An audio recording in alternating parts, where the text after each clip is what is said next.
Hey, yo, it's me, Pops Fan Marmalade, and you're watching the Comics-Related Madness Network. Uh-huh.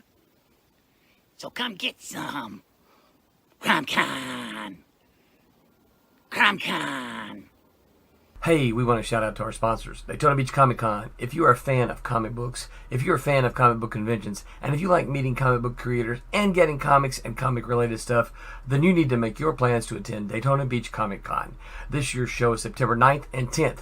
Silverline will be there, so you should make your plans to be there too. We'll see you there. If you like comics and find yourself in the Orlando, Florida area, doesn't everyone come to Orlando at some point in time to see the House of Mouse? But when you're here, you need to make it a point to visit Coliseum of Comics, especially the one on East Colonial Drive. They carry Silverline comics, even a limited edition Coliseum of Comics version of our comics. So, when you go, be sure to ask for Silverline Comics and tell them we sent you. OCD stands for Orlando Collector Deviants. OCD, Steve and Trish, they're a family of geeks who promote geek things, particularly those around the Orlando, Florida area. They're big supporters of Silverline, and we think you should be supporters of theirs too. Go give them some love. If you are an independent comic book maker and you need to get your independent comics made, you need to look no further than Kablam Digital Printing. They print our books, and they do a bang-up job. They're not only trusted by Silverline, but many, many independent comic book makers. Head on over to kablam.com and see for yourself just how easy it is to have your comic printed by them. And tell them Silverline sent you.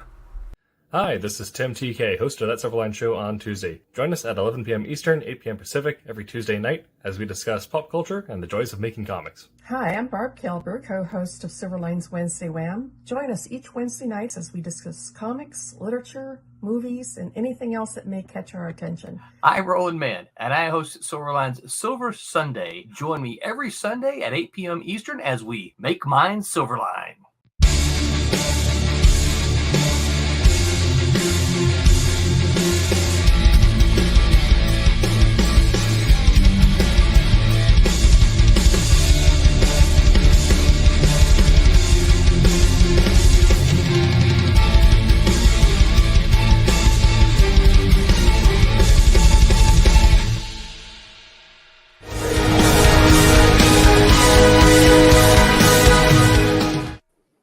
Hello, Internet. Welcome to That Silverline Show on Tuesday. I'm your host, Tim TK, and I'm joined, as always, by Cassisi Harris. He's muted. Oh, Sorry. Hey. Jose Fuentes. We have all been there, Cassisi. Hi, everybody. And David Rios. Hello. And tonight we're going to be talking about Slice of Life comics. But before we get into all that, I do believe we have some housekeeping. And they said they put the ad in here this time, so I don't need to read it myself. So everyone, maybe you can have a Fun by Comic going right now. So let's go run that ad.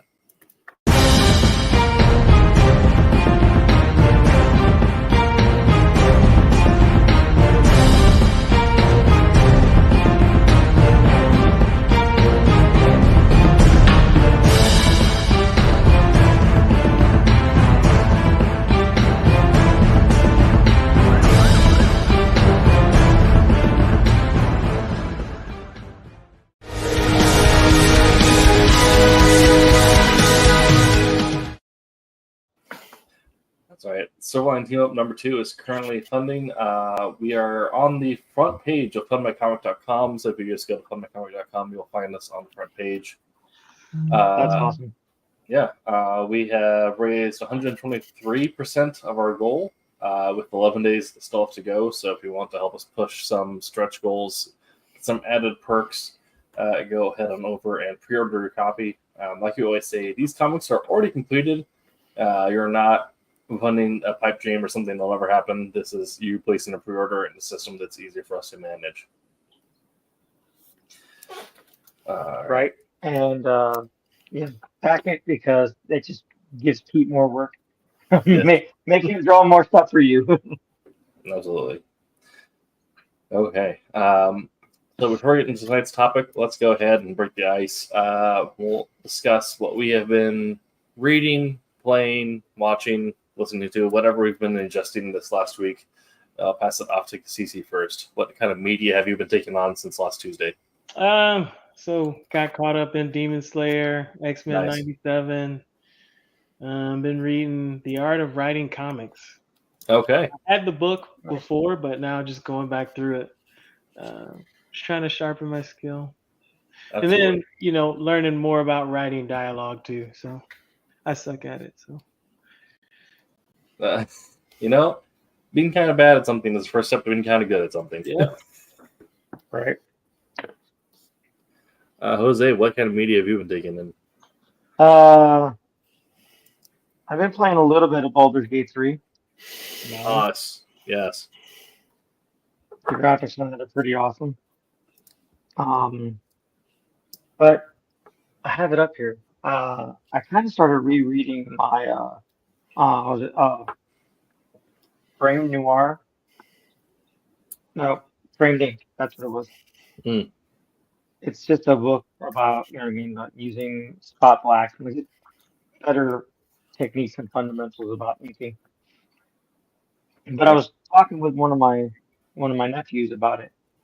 Talking with his mom more to the fact, and they were talking about, they want to get into like doing different pencils and doing using like the pencil set that has the different grades of pencils, right? And they asked about inking and whatnot. I was like, this is a book that's like benefited me.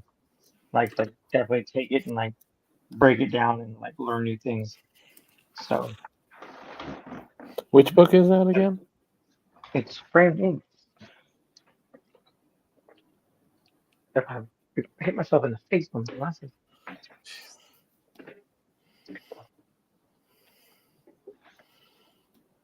And of course it's dark, I can't see it.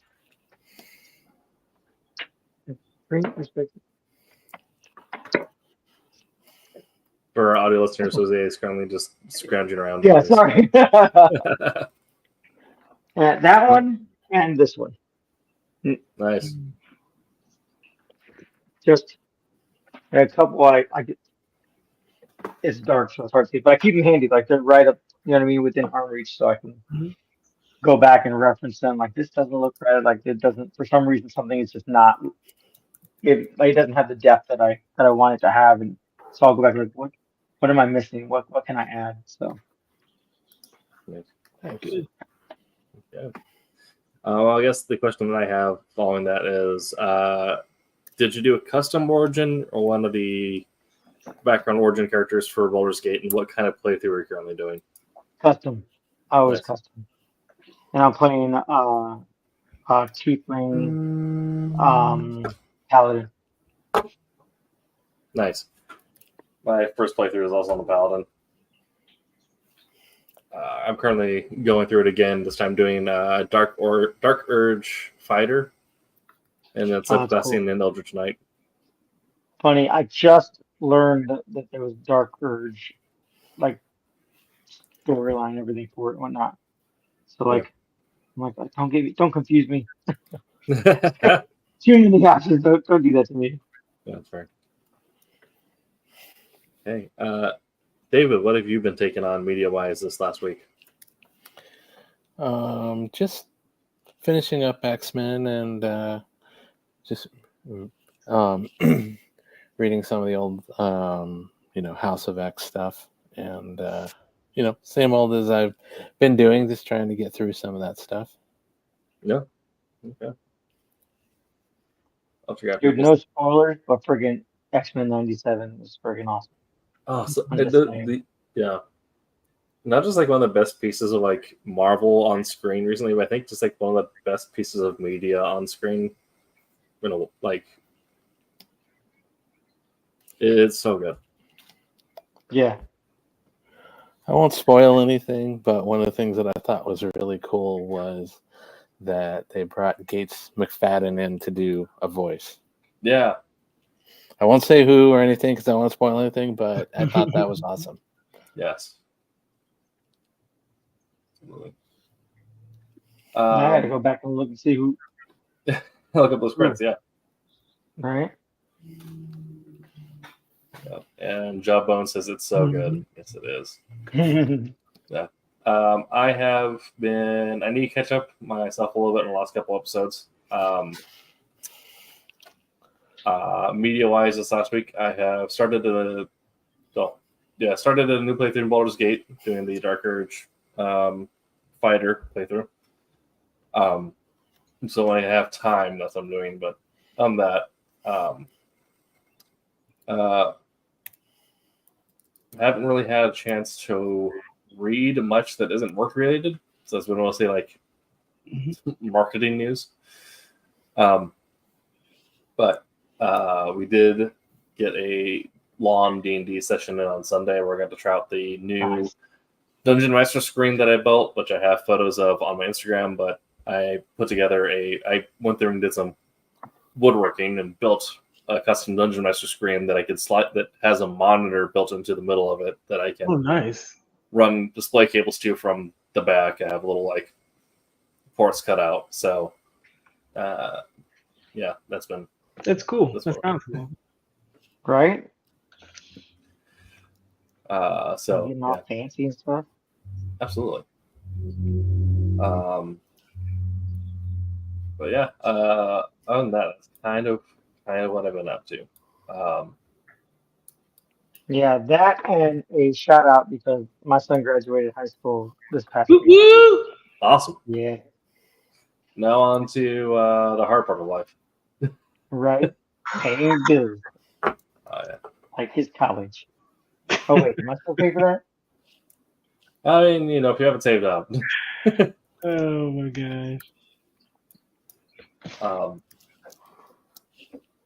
Yeah, we are going into talking about Slice of Life comics tonight. So that is, I guess I'll open up the floor to you guys.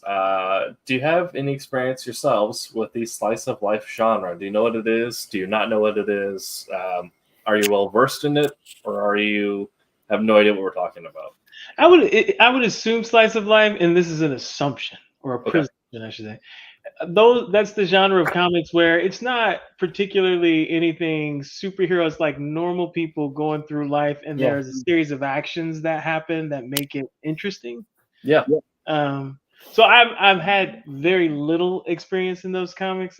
I think that other mediums, I would consume that content more than I would in a comic. So it's very interesting it'll be an interesting discussion to hear how people really receive those comics. There is a cool one out though that I got to read before the Kickstarter happened. And they're going now and they're about 89% funded, which is a cool, it's like Garbage Men in Space basically. So nice. I think I've seen that. That's a cool thing. Yeah, it's a really and the person who wrote it is pretty cool. So, yeah, it's called Clove Hitch. If you guys go to Kickstarter, okay, nice. I'll look it up. I do love when they take like a storyline that is where it is just people living their lives doing stuff, and they put like a really absurd context behind it, or like it's like either a job setting or whatever that is very strange and surreal almost. Yeah, so Clove Hitch, I'll have to look that up. Jose, what is your experience with Slice of Life comics? I'll be honest, not a whole heap. There's a few things that in regards to comics, like there's one, and I like them because I think they like to take the Slice of Life comic books and make them into movies. Yeah. Right. So like Ghost World? Ghost World is like a OG, like at least like early 90s book or something like that, if not a little earlier than that. And that was cool. And Road to Perdition actually was a comic book. That was a Slice of Life comic. And it became like a Tom Hanks movie. But I didn't know it was a comic until like I saw the movie first, and then I was like, oh geez, like I found out like this is a comic book. Like what the heck? And then I read the comic, and the comic was pretty cool. Yeah. But I would argue also throwing into there is I Kill Giants is a Slice of Life. Even though there's like some So it's about this little girl, and she has like this with a I think she called it Mjolnir. So it's like Thor's hammer, Yeah. and she kills giants everywhere because she's they're trying to come and get her mom. Oh And yeah, in the movie, right? And I'm pretty sure it's the same in the comic. Only I don't think it's as much of a focus. But in the movie, mom has cancer, right? yeah, So the whole principle is that she's fighting off these giants that are trying to take her mom from her, right? yeah, Like in a sense, it's her coping with like trying to fight off cancer away from her mom. yeah, yeah.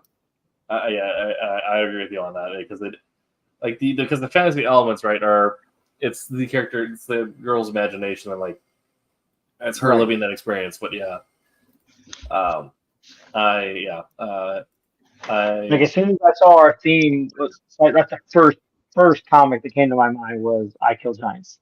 yeah. Okay, David, what about yourself?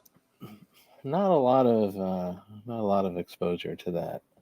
I do see what Jose was talking about with I Kill Giants, but I wouldn't have thought of that on my own. 'Cause, like I said, I'm not used to dealing with a lot of that, but I do see, what Jose is saying. So I agree with that. That was a very. I didn't read the comic. I just saw um, the movie stuff. So, yeah, it was very interesting. I read quite a few slice of life comics, but mostly as webcomics. I haven't like gone through and picked up a one of their collected volumes in a while. But usually I will follow their webtoons or their webcomics pages or the page on whatever and get the course there. And there's quite a few that either are related to the things that I find relatable that are funny. But it's usually kind of the crux of it is that sites of comics are usually more relatable than other comics are, and because of that you might find them a little more humorous in terms of just your daily intake. So the reason why I brought this subject as well as kind of the other episodes we had the last couple of weeks is because for a lot of new creators moving into the space, I really wanted to provide a set of medium like genres or ways of working in comics that they might have thought about that maybe they didn't have an interest in comics, but they want to tell these kind of stories and didn't know that comics were a place where they could do that. Or just in general of like just getting comics thinking you have to write capes and kind of getting rid of that myth because you can really tell any story you want through a comic book. Yep. And I have a few that I really like. One of Those Days. It's by Yehuda and Maya Devere.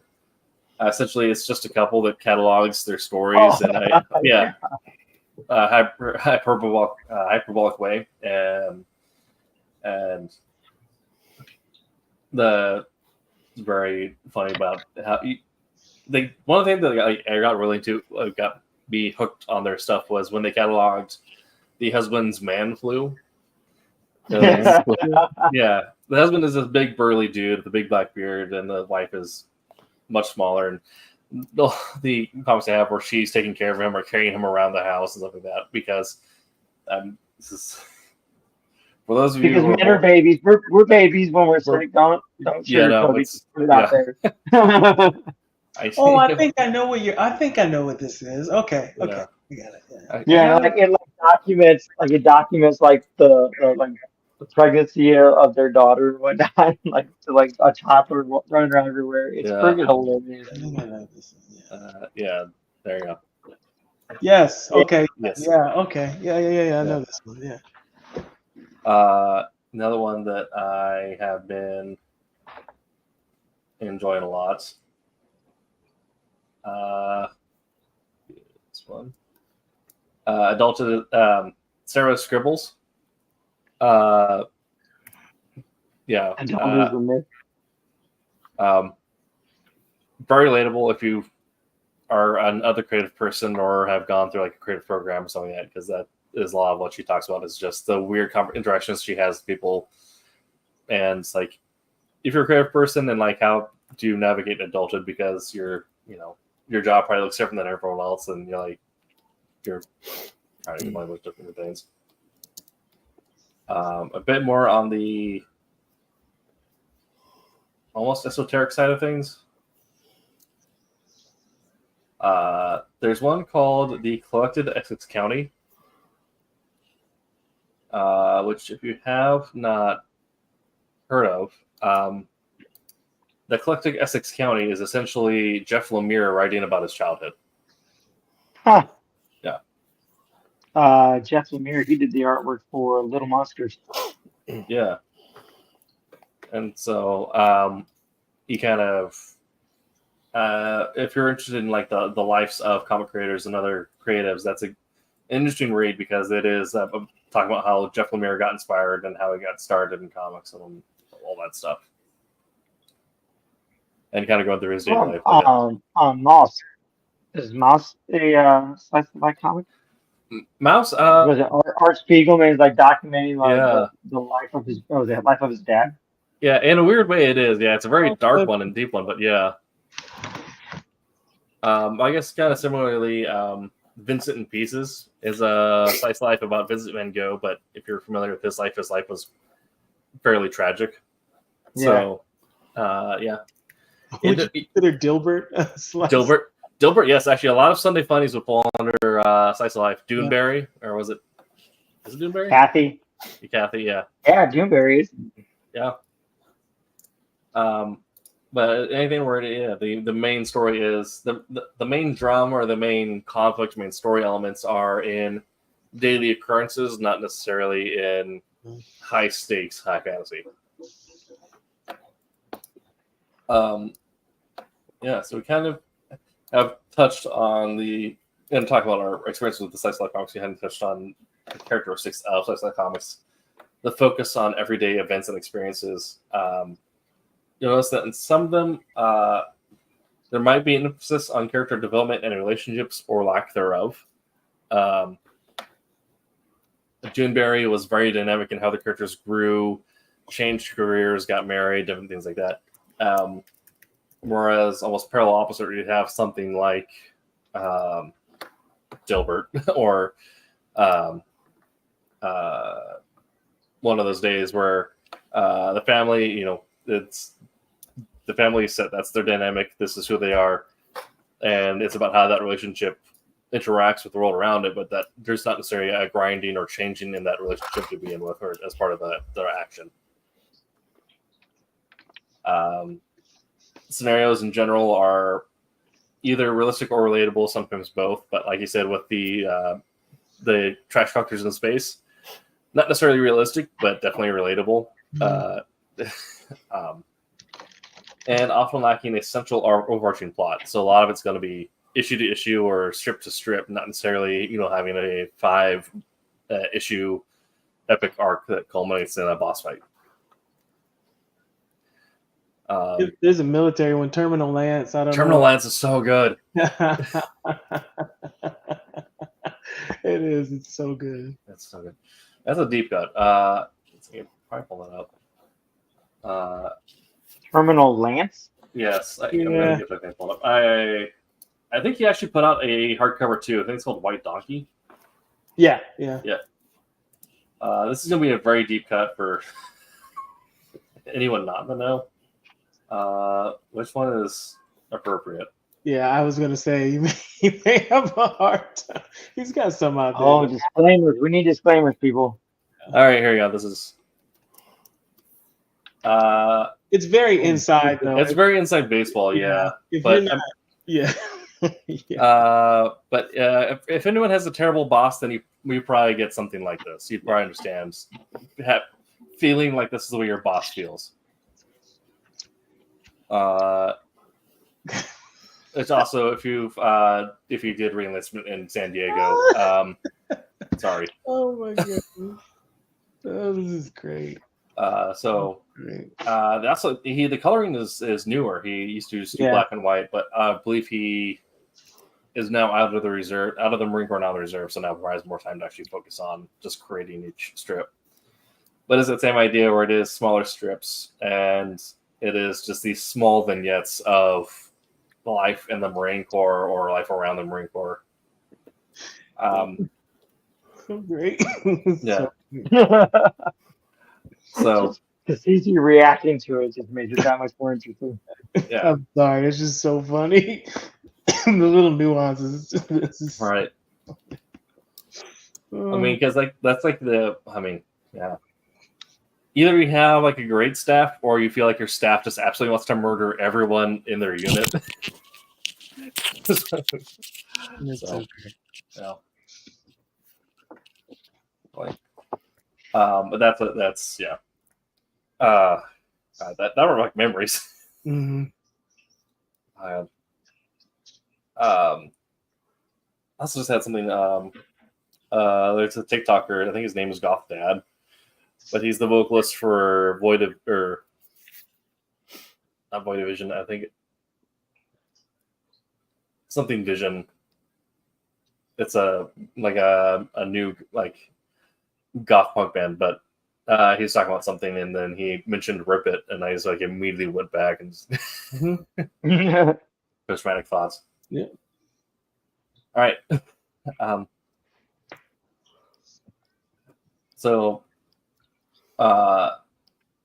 talking about this, we have a lot. It sounds like we've all had experience, whether we think about it or not, engaging with slice of life comics, and they probably have been more prevalent than we think they are. I mean, one to consider is Archie, right? Mm-hmm. Right. Well, I was gonna ask if Archie counts under that category. Yeah. Because I mean, you definitely have like the regular Archie issues, which are very much as like high school drama, and then they do a bit like college and family drama, and the relationship dynamics, and it mostly just good laughs. However, they do have very funny and weird crossover events where they'll do a separate series, or it's not the mainline series, but a separate series, or have Archie versus Predator, Archie versus Alien. Archie Afterlife. That's Archie with zombies. Yes. Or Archie versus Punisher, where Punisher thought Archie was a drug dealer and tried to kill him.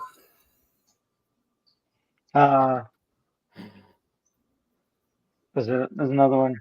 Archie, the one with vampires, where Archie, Veronica becomes a vampire.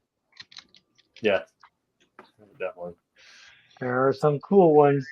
Yes. So we definitely have had experience engaging with sci-fi comics, whether or not we think about it or not. So they're definitely present and they are popular.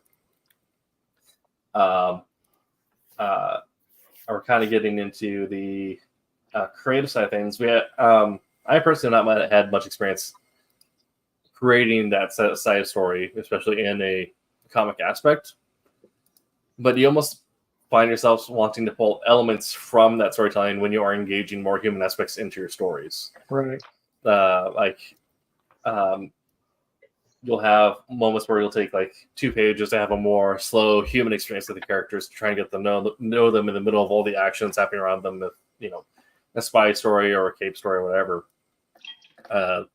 And that's where you'll take inspiration from a slice of life story. Like if you take away the laser beams and the telekinesis from X-Men, you could just have it be a slice of life love triangle between Scott, Jean, and Logan. Because of how much time is spent defining their relationship with each other. Right. Well, aren't most good stories really the base and the foundation is the slice of life? Like a John Wick is an exception, right? Like John Wick or like Kill Bill. Those are like, exceptions to a slice of life. It's just built around the action. Yes. But for the most part, you look at like The Matrix, right? It was here's this one thing. Well, you want to have those day-to-day interactions that make the characters more relatable, that make you want to see how they grow and evolve. Right. And that also adds stakes to the big threat presented to them. Yep. I would say that you would see elements of slice of life in a John Wick and the way that he interacts. The whole thing with his dog, right? Yeah. But the way he picks up that new dog, the way he interacts with Caron and the manager, because they're just very like casual conversations, talking about work, getting checked in. Right. Yeah. True. Yeah. Yeah. You end up having these moments where like you have these very high up stakes, and like it is the same thing where like it's an unrealistic world, but you cut to a moment of a relatable conversation. So yeah. So yeah, kind of your point there. In almost every story, you need those humanizing elements that you would see, like that throw in a slice of life into any story. I would say for a young Oh, writer, and this yeah. is me myself too, like if you cannot find the slice of life in your story, then you need to go back. I've had to do that several times, right? Like all I'm thinking of is action. This is not a real story, right? There's no the character isn't relatable in any way. You just have a whole bunch of action sequences. So Yeah, go back and base it more on the slice of life with like the hint of action and stuff. So. yeah, and kind of like we were talking about with Mouse or Vincent in Pieces. It doesn't necessarily need to be uplifting or jovial or definitely slice of life. Right. In Wolf Hunter, the slice of life elements with Willard are him reflecting on how much he feels like he's in the wrong place, or how much he feels like he's no longer fully fit and functional like he used to be. Kind of a little more dour reflection, but if thoughts that if someone's been through like a terrible accident, or someone's been through like getting shot, like you're going to have weird thoughts regarding that situation and how it affects the rest of your life. CC's cat has joined us. Yeah. Perfect. Right. Slice of life with Cassisi's cat. Mm-hmm. Yeah. I mean, what is it? What about Black Sad? Black Sad's a slice of life, right? It's a detective story, but What'd you say? was it Black Sad? Oh, yeah. I forgot how you spell it, but yeah. I probably even said it wrong. That says anything. As I know, yeah, it was Black Sad. Yeah, how do you pronounce that? Because then it's a Spanish comic. BLACKSAD. I think. I think it's Or Black is it Sad. 2 A's? Yeah.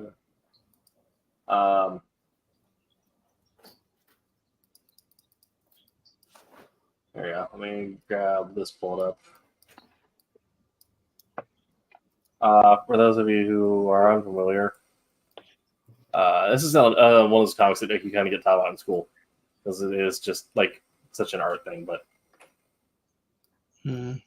Yeah. there's our day-to-day detective. And a lot of it is about the stuff in between cases. That's mostly about his interactions at the bar or with his mistress and Right. things like that. Yeah.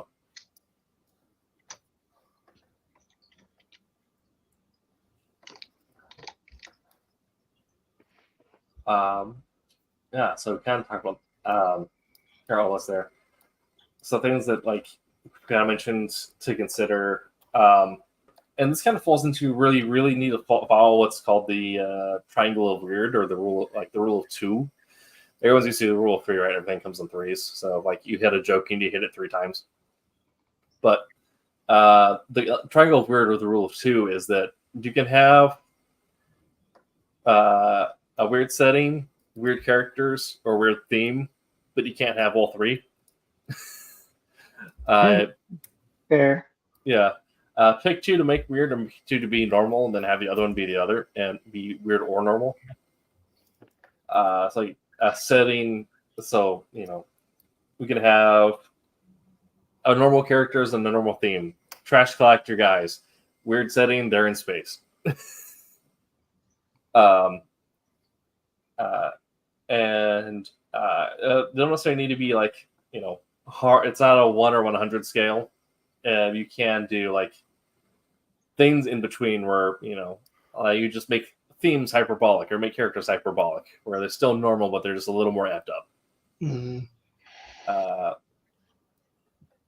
Things like that. So there's going to be a lot on writing here in my next couple notes, but I think we'll jump to art here before we get back into more writing, since we're kind of talking on some writing elements.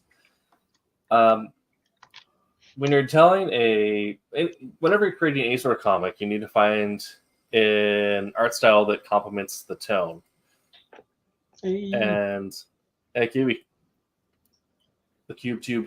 And this kind of becomes, I think, more so important, especially when you're telling a slice of life comic where you may not have explosions or energy pulses or stuff to dominate the screen or the panel. So I guess kind of from our art department here, what are kind of your thoughts on slice of life art styles? What are some differences or things you've noticed between slice of life and maybe a more casual from stuff? what I've noticed, there tends to be focus on like, I don't know, not so much quirky art style, but more like technique stuff, right? Because like you said, you don't have like all the zap lines or curvy crackle everywhere for to emphasize like power things are going on, right? You have to kind of rely on like some of the techniques you learn going to art school. You know what I mean? As opposed to drawing a superhero. Like you look at like what is it? Uh Yu Yu Hakusho from Yu Yu Hakusho, right? Like there's a whole story there with the main dude and Kurobara and all that. You know what I mean? I only know that because I like Kurobara. CubeTube says there's an indie game where you were cleaners on a ship in space where they fought aliens. So you'd have to clean up the decks in the aftermath of it, even though you never saw it. That's funny. I mean, yeah, it's kind of perfect, like weird slice of life, right? Normal job, normal characters, weird setting. Right. But yeah, like I mean, I say personally, you would focus on like particular techniques and styles, just to draw attention to the eye, like for the characters or anything that's going on, because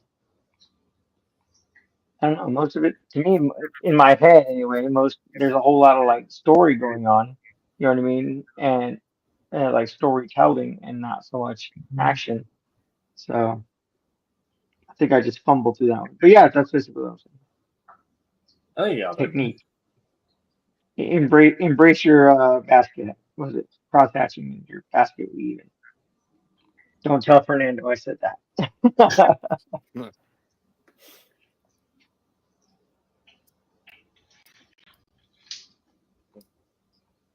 David, did you have any thoughts on that topic? No, I pretty much agree also with what Jose was saying. I think your approach to how you're going through and you're drawing it, and how you're going through and you may be muting things down, things like personality, mood, stuff like that can also affect how you go through and and put it out there. You're not, like Jose said, you're not doing a big superhero flash, in your face thing. So, yeah, I think of a lot of things like emo and stuff like that. So, okay.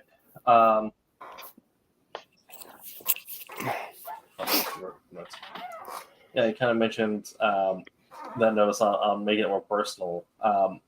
I find that with these kind of comics, especially with Black Set is a great example of this. The importance of facial expressions and body language.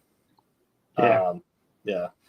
Of course, this is especially with the way comics are written now, and the importance of storytelling in a lot of comics, and the amount of detail you can get into a comic panel that you couldn't even 10, 20 years ago, just because of the way that things were printed. Do you guys ever do that where you look at like a modern comic panel versus like the same like thing from like 40 years ago? Even just Thor's face looks so much different, more detailed. But I like the older paneling. You know what I mean? Okay. Because yeah, with my so there's several obvious right Spider-Man issues where they take Spider-Man swinging across what I mean Long Island or whatever, and it's literally a picture of Long Island just tweaked and converted to be what I mean, Yeah. to incorporate it into the panel now, right? So a lot of that stuff you can do now, and just pull a picture online or whatever you do and manipulate it to fit in how you want it to fit in. But back in the day, you had to draw that skyline in. Yeah. You had to figure out a way to tweak it out to make it look like it was friggin' Long Island, but not physically draw the entirety of Long Island. Right. Well, not even like talking about like necessarily backgrounds or like incorporating like other aspects, but the amount of time you can spend and zoomed in and allowing the character to like express themselves, like the Miles Morales like eyebrow twitch, right? Yeah. Yeah. And kind of I mean, I don't know. From what I've read, I don't know if there is a panel of Black Sad where there's not a strong detail on a face somewhere. Like all the characters are so expressive and so like well defined that like, you don't even necessarily need words on some of the panels to understand how people are feeling in that scene. Yeah, well, think of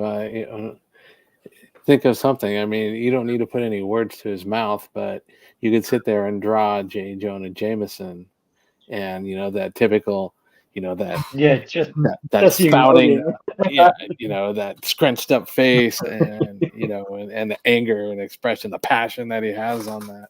You don't have to put words to realize exactly what he's feeling at that time. At that time. That Peter Parker, like in the bullpen with friggin' Betty, and just all it is like an entire comic of just J. Jonah Jameson like tearing into Robbie. Like you're gonna feel that emotion, you're gonna feel that rage he's friggin' doing because you can see the expression, the twitch of his mustache. That would be a funny issue. It says too much. What percentage of comic should be slice of life? I think it depends entirely on the story that's being written. I don't know if there's like a set percentage. I think however much the story calls for. I mean, if you are writing a slice of life comic, then that's what you're doing. But I think if you're writing like a more action-based story, then you're going to want to find that balance where you're not necessarily dragging the story along by spending too much time in the minutia and the feelings. You want just enough to make the characters grounded and adds like personal stakes because you don't like Spider-Man just going off and doing his own thing and fighting the Scorpion. You don't want him to get beat because he's Spider-Man, right? But you don't necessarily like have strong emotional ties. But when you relate him to Aunt May, to Mary Jane or Gwen Stacy, and you know what the effect would have on those people, like why he can't fail, like that's when you get a lot of stakes. I mean, that's the Gwen Stacy effect. The whole reason why that works is because of these slice of life elements where you saw her interacting with Peter. And we don't forgive the retcon.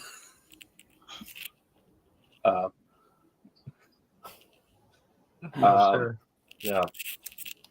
Okay. But you did bring up a point earlier, Jose, talked about drawing backgrounds and the visuals that go into creating a background. A lot of slice of life comics I find will opt for a more vague background. Like they might have one or two items, but then just use like a color splash or something just so the characters are the main focal point. Do you find that is the case? And can you guys also kind of talk about, from the art standpoint, why that choice is made and what effect that has for the reader? In that regard, that's just like even any superhero comic, you want to establish where you're at, right? You want the establishing shot.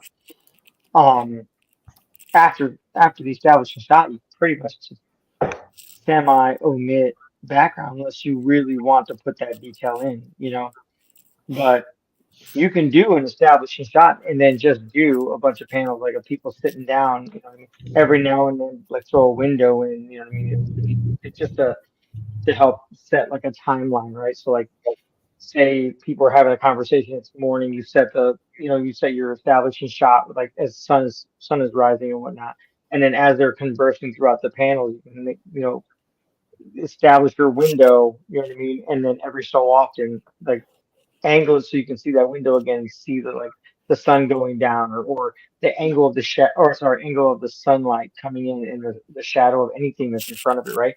Will help like denote like a timeline of how long something's taking. So I think I went off the rail on that one too. But It's our yeah, podcast. You can do whatever you want to. I know, right? But yeah, I think doing something like that, especially for like, you know what I mean, a slice of life, like there's a whole lot of I feel there's a whole lot of dialogue that goes on because it is, people talking back and forth. I mean, and you want to know, what the character's thinking, how they interact with people. One of my favorite things I enjoy is CubeTube says establish a shot, building, establish shot room, where characters relation to each other, then act away. Or Yep. dialogue away. right. But yeah, one of my favorite things with a group that I watch as they play role playing games is their interaction between each other. Like, listening to them fight and whatnot is pretty cool and whatnot, and like interacting with other people. But like their interaction with each other, and to me, that's my favorite. Oh man, I interacted in a minute with my cat. Yes. I mean, yeah, that's you kind of take the same lesson that you would from running like the D&D campaign. Is you say like, okay, here's your setting, describe it. Here's the situation in front of you, describe it, and then you let the characters do their thing. We had a pulling from like last Sunday. We had a moment where it was just supposed to be a one shot, but they apparently had enough fun that they forced me to turn it into a monthly campaign. But they have I just gave them like quick like random roll table backgrounds, right? Where you just roll and say, this is the depth that you characters have, and Eberron, this is why you're in Shar and doing your thing. And a couple of them lined up, they got the same role. So I'm like, okay, your backstory is you guys were on this job together, this happened, you now have this stat, and now you're here, you've met this other person, and blah, blah, blah, blah. And that turned, and then you set the scene with good establishing shots, and then you just let the characters continue on the scene, and there'll be enough momentum just with the characters without necessarily pulling on the background again to drive that scene for a while, where they'll be yelling at each other or having interactions. Because you develop if you have characters that have a grounding in that setting that makes them want to interact with each other. So if your characters are relatable and are grounded, you don't need to do a whole lot in the background because they're going to they're going to carry so much of that attention.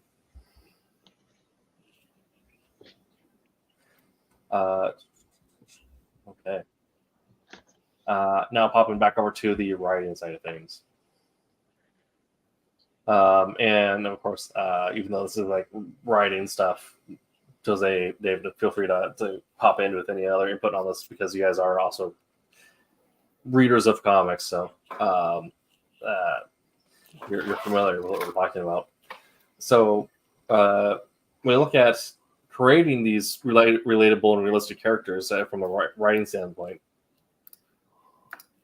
you may not necessarily look at creating someone like you would a Sentry or Hyperion or even Superman. Even though Superman has a grounding to him, most people cannot necessarily relate to his character in general. Right. My personal technique for developing realistic character traits is giving them what I call a 3-point spine. I give them after I'll figure out what their motivation or goal is when I get to the actual scene. They might have an overarching goal, but for the most part, especially if you're doing like a slice of life moment, their motivation may be completely like based on what's happening around them. So you need the context of the scene to set that. But you can figure out what their motivation is going to be if you know a positive trait about them, a negative trait about them, and something that's kind of neutral. It's hit or miss. Like, if you know those kind of things, you're probably going to have a good idea of how they might interact with things around them. Like, someone could be a very empathetic person. However, they're a little bit of a nihilist. And then the neutral trait that could be good or bad is they're perfectionist. So you get an idea of like this person is going to like try to understand the people around them and then give them the worst possible advice, but try to make sure that they get it 100%. And so you can kind of, develop an idea. For a of minute like, there, I thought you were just talking about me, Tim. Man, yeah. Okay. you tell me how I trust you like that? Yeah. Sometimes, if you met Jose, he's like, I guess you're coming from. I need you to look at like the worst possible scenario. Don't be ready for that, and I'm going to give you a bullet point for that. But you got to get an idea of like, and the funny thing about when you create those 3-point skeletons or 3-point spines, you're going to start noticing like even if it's like you just roll randomly on the table, right? You just pull like the writers helping writers source books that give you like a list of traits, right? And you just put random things. As soon as you put a character together that has like, those 3 criteria, you're like, crap, this is my friend, or crap, this is my coworker. Right? Because people are They're multifaceted. going to realize it, right? Yeah. People are multifaceted, but you can see a lot of those, like, the smaller details come out from the interactions of kind of 3 major, like, moves they have. Not to sound like I've division people to you are 3 traits, but you're a multitude of traits that usually come from 3 major personalities that you kind of interact with each other. So I'm interested to hear from you, Cassis, if you have something similar for developing characters that have, Yeah, it's probably not as formal. It's Okay. probably very similar in the way that, you try and create a character. Most of the characters I create are, start off as baseline, hey, this is just a chill, good person, right? And the thing I try and focus on is what is the vice of this person? So, they're a normal person, but they have a vice of some sort. Yeah. Try and find what that vice is. And you may not even articulate it that much in the story, but it is key to the character and it will influence the choices that they make when people are not looking. So, I try and identify the vice and then the goal. There's the overarching goal like we talked about, but just trying to make the goal relatable and not so lofty that it gets lost. Yeah. I think if I can try and simplify the goal, like, ultimately they want to go home, or they want this thing, or they don't want this thing, or they hate this thing, or they want to get away from this person or something like that. That's actually a hard thing to do, is to try and get a relatable goal and not like this overarching, I want to save the world type goal or cure world hunger type goal. So that's what I try and do. For me, it's not easy, right? To kind of build a story off the simple thing. It sounds very easy sometimes, but to get a whole story out of a simple goal with a normal person who has this like little hang up or vice that they have to navigate through as they go throughout the story. It's kind of what I try and do. Yeah. I mean, I couldn't find the name of it. I don't know what it is, but it comes across my Facebook feed all the time. But there is a good slice of life webcomic about just aliens doing human situations, right? Mm. But they over-explain everything using like very like formal, broken like alien English. What we imagine like aliens and speak English like. Mm. And you'll have like goals where their goal is just to get ice cream for their kid, and then like something happens and it falls. Mm. Right, and it is like these small like goals that like most people have probably experienced the same goal or something similar at some point, and then you get like this weird hiccup that kind of messes with their situation. And then you find the thing that you can do to make that amplified. Mm-hmm. Yeah. And so the device or the weird trait or something like that might just be like they speak broken English. Like, well, all their goals are realistic though. Right. Yeah. Right. And also with a lot of slice of life stuff, you're going to get a lot of like different life path. Like not even like some of it's realistic, some of it's real, some of it's not. Like you're going to get a lot of different life path representation. Like obviously we do not have like an actual understanding of what aliens trying to get ice cream is like. But Speak for Because yourself. you've not met my family. yeah. But you're gonna get a lot of like things where you're trying to represent like what would this look like, or you know, if I'm right, like I lost the tab. I had it up, but I'm just gonna go to this because I was just reading this. But from Boom Studios, also a good one by John Allison. There's a series called Giant Days, which is about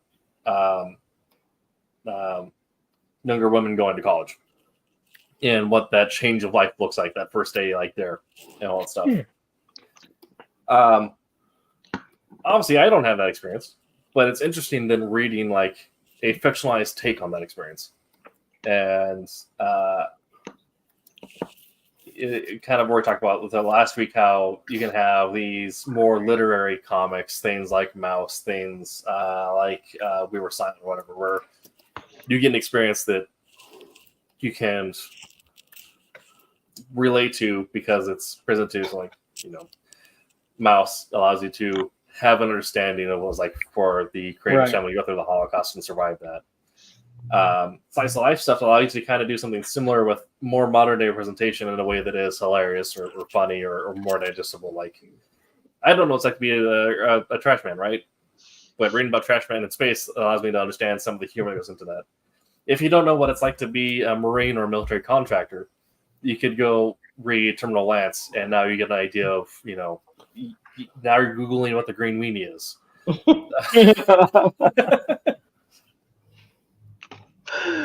Oh my gosh. I mean, I haven't even read it, but now I'm going to have to Google it. Thanks for ruining my search Please history. don't Google that. Not Google that. That's great. And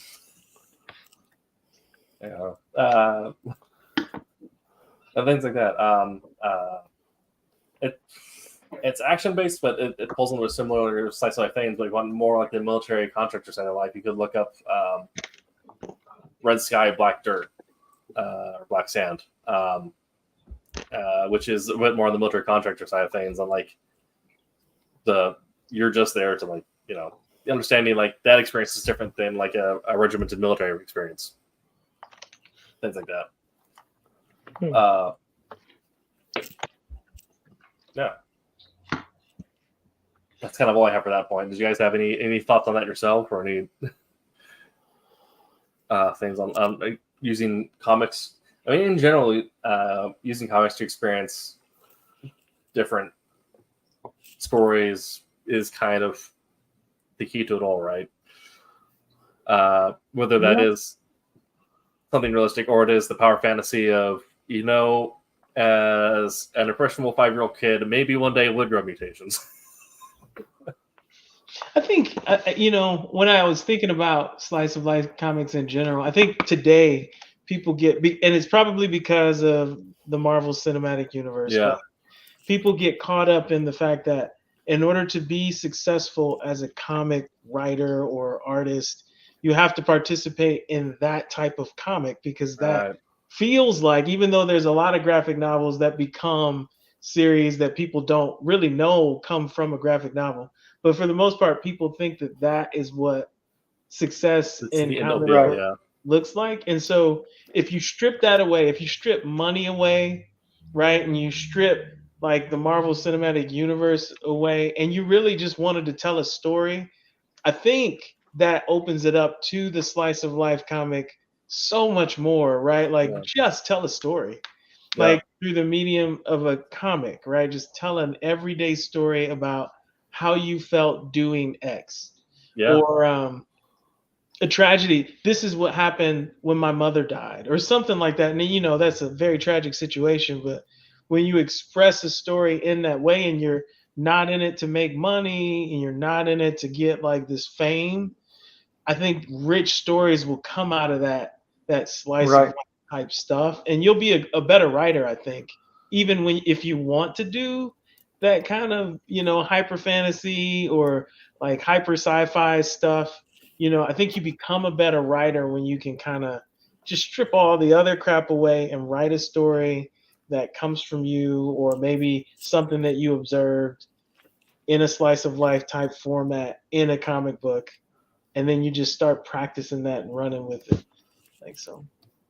Right. Yeah, definitely. I mean, like even like Jeff Lemire, known for doing like Marvel and DC and like doing like these big cave things, did the complete Essex County because he wanted to tell part of his life story.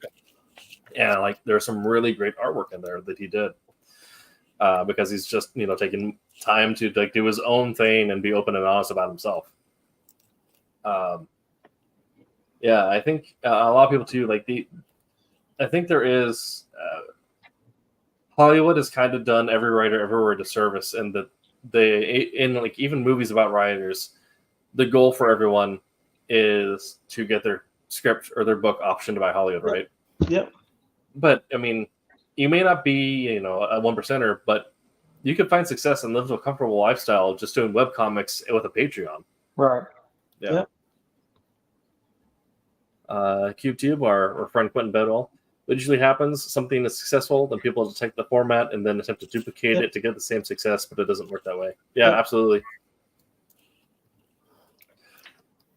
I mean, I think he's kind of hit the nail of life on the head when he talked about like you just take time to tell your story and be open and honest with it, and you're going to find a lot of personal success with that. I said, my goal in life was to know that my comic provided like a student or a kid somewhere like 30 minutes of a good time all afternoon. And then I found out I got used in school and like some of the kids really liked it. Like, oh crap, now I got to find a new life goal. Now you spread it out, like now regional. Now I got to go national. Yeah. Now I got to go international. Yeah. Okay. At some point, I need to have some kid in Taiwan have 30 minutes on a good afternoon with my book. Right. Yeah. Wow. That's what you need is a kid in Taiwan telling you, hey, you got this wrong historically. Oh, man, I love that. Okay. We all know who this kid is. Tim is about to get owned. Yep. Okay. So I guess before we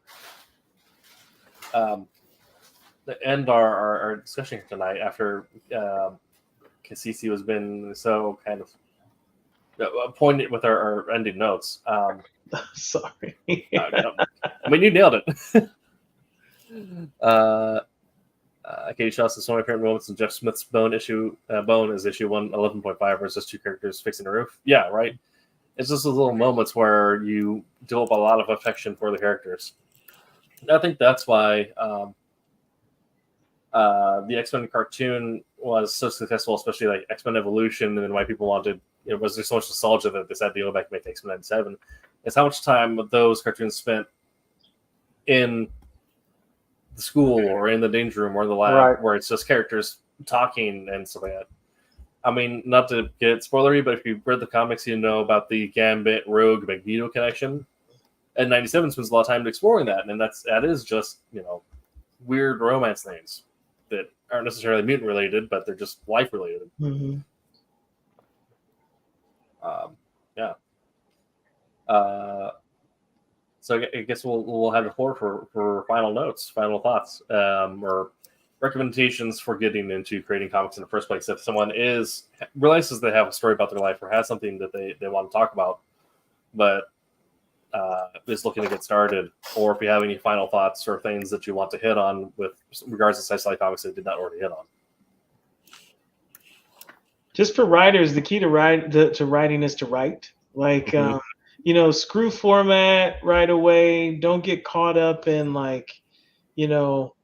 is this the perfect story right away? Just write a story, right? It doesn't even have to be formatted correctly. Like you polish things as you go, right? You become better as you go.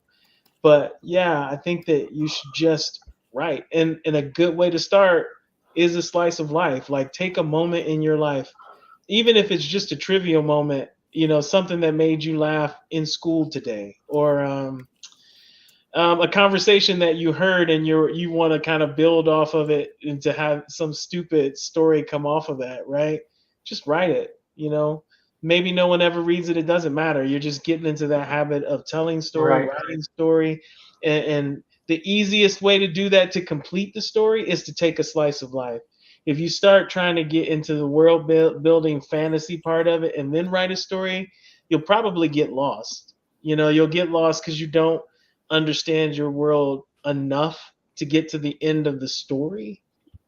And I know that sounds really silly, but you can get in this endless cycle. So take a slice of life, write that completely, take another slice of life, write that completely, and you get these reps in, right, of writing stories so that when you do want to tell something that is bigger than your life, right, you can start to frame that up. Well, that kind of sounds like when I wrote about getting lost on the way to the bar and then magically ending up at a restaurant and had the time of my life, right? Like you can do that in a bigger story where the quest was this. They actually ended up over here and saved the world. Like, that sounds very weird, but So you ended up in Del Taco, right? You just said you Yeah. hit a magical place to get food. to That's Del be Taco. honest, I almost ended up in Del Taco this past weekend. There is only one. There's only one ring. No. But I almost ended up in Del Taco this last weekend. Time But is yeah, a flat circle that begins and ends at Del Taco. right. That's right. But practice with slice of life. Practice with slice. Practice. And from an artistic point of view, I feel if you're going to work on paneling, right? You want to do sequential art. Yeah, you want to be able to draw those foreshortened, like over exaggerate action poses and whatnot. But for me, just like speaking Spanish, it's harder to just draw people sitting there having a conversation because you want to move your angle, you want to twist and spin your angle to make it compelling and make it interesting without it looking just boring or two people looking at each other head on, right? So I say that because having a conversation in Spanish for me is very hard. So, but that's what you want to practice. Every editor will see everybody who has these big awesome action poses, but like draw someone sitting down having a conversation, drinking some coffee. You know what I mean? Like that goes over like super well as well, just because they want to see that you're not just doing the wow, you can do the filler stuff in the middle as well. Yeah, and I think also from the artistic point is, not going through and doing, like Jose said, the superhero action poses, but just bring the little details, like could be things like the sag in the clothes. It could be the excitement of I just I just got an ace on, I just aced this test. The excitement, the squiggly lines, the things like that, just to kind of bring a little more. So, like Jose said, you're not just having two static people staring at each other, but you're not taking it to a level where everybody is, over the top. If that's your goal, then, manga is more your, manga Right. is more your direction than like the standard comics. But yeah, it's the frazzled. It's maybe the person woke up and they just woke up, so their hair is all frazzled and all this stuff. So you're portraying a mood of this is somebody who's disheveled and not ready to hit the day full force. So Right. adding stuff like that is nice, and you're bringing certain personality traits into it, that shows variation as well. I mean, not everybody is going to do every panel like Kirby did with the guy coming in like this. Right. Yeah. Angle, arms stretched out. Yeah. The fate of the We world. did laps for days. Yes. Exactly. So it's all part of defining your mood and all that stuff. So definitely some cool things to Right. play around there as well. And if it helps ground, if anybody's whoever's listening, if it helps ground the fact that what we're saying is real. My first narrative assignment at the Cuber School was to draw our first day of school. Us Mhm. from waking up to jumping in the vehicle to getting to school and blah, blah. That was our first narrative. Draw our first day of school. Yeah. So how many pictures of people holding a coffee mug were shown at that time? Yeah, it's just Peter Clinton with two like full mugs, double fisted. Yeah, he was like one just giant mug. That's There you go. No. yeah. I guess the reader everyone says like everyone has a story. If you want to tell yours, figure out, how you want to do it, and write it out, and worry about making it exciting or funny in the edits. Just get it out there, and then you'll find out a way to punch it up. But just be open and be honest about yourself, and we'll learn how to tell the story that you want to. This has been That Silverline Show on Tuesday. We have been your hosts, and we are on podcast services around the world and live on YouTube and Twitch Tuesday nights at 8 p.m. Pacific time. If you're listening to us after the fact and want to join the conversation, like CubeTube, like Katie Shaw, like Pops did, like Jawbone, head on over to our YouTube or Twitch. Give us a subscribe or a follow. You'll get notified when we go live and come and join the conversation. The Madness Comics Network is at 67 subscribers away from 1,000, so head on over there too and see what else the network has to offer you. Next week, we are going to be talking about making mystery and horror comics. Ooh. Yeah. So staying on our continued walking around capes, but not necessarily talking about capes, but talking about all the different types of comic genres you can work in, and mystery and horror are some of my favorites. Yes, sir. Yeah. So be sure to join for next week to learn what goes into those. If you are starting your comics journey and aren't necessarily convinced that you want to write a cape or a cape stories in you, maybe you have something about vampires or werewolves in you that you need to get until right. Yeah. You don't have to draw capes. Scare the bejesus out of us. Absolutely.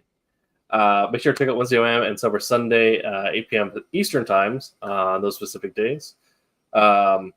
We do have.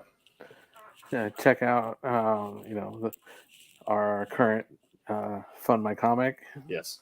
Go check out that. Also, make sure you let your comic shop know that you're interested. I think it's coming up. I'm not sure if it's Kalis this time. I believe it's Kalis this time on the orders. And that Kalis number 2, I believe, should be out within the next couple weeks or so. If you've pre-ordered it, great. If not, check with your comic shop and see if they have a copy. Check it out. Some good stuff. I just checked it out. Kalis number 3. Well, Kalis number 3 is on should be on the order form. It's on the pre-order form, yeah. Yeah, Kalis 2 should be out actually in the comic shops within the next couple of weeks or so. Yeah. So go and pick your copy of Kalis 2 and then let your shop know that you want to pre-order Kalis 3. Exactly. Yeah. So again, that is the more pre-orders you get, the more likely that other comic shops are to carry us. The more we can grow, and the more that we can be in your life day to day. Okay, that's a little scary, but hey, yes. We know where you sleep, and no, we won't leave. Just remember, Jose is watching you. Always. And until Jose stops watching you, remember to make mine Silverline. Hey, I'm G-Rod. Make mine Silverline. You heard me.